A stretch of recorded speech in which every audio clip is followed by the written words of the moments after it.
Hey guys, Damien Power with Motto Mortgage First Choice. What are closing costs for buying a home and who pays them? So, buyer and seller pay their own closing costs.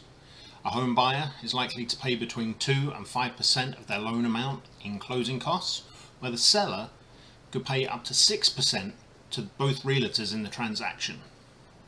So, what are your closing costs? Closing costs typically include things like origination fee, appraisal fee, title search, title insurance. If you've got a FHA loan, you need to pay upfront mortgage insurance, and then a funding fee if you're doing a VA loan. So other costs include discount points if you're buying down the interest rate, and also escrows, your homeowner's insurance, and taxes. So when can you negotiate some of these costs? So you can ask the seller for concessions. So seller concessions are closing costs that the seller agrees to pay. This may include items like property taxes, attorney fees, appraisal inspections, mortgage discount points to lower your interest rates.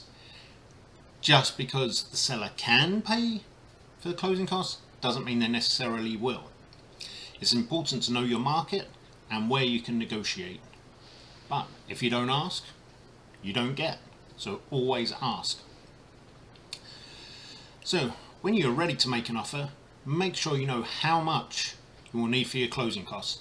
That's when calling a great loan officer like myself or any of my colleagues at Motto Mortgage First Choice will be able to answer that question for you. And then you can leverage that in negotiations for seller concessions. So give me a call, 832-567-8493. Drop me an email, damien.power@mottomortgage.com. Love to help you get into your first home. Thanks, you guys take care.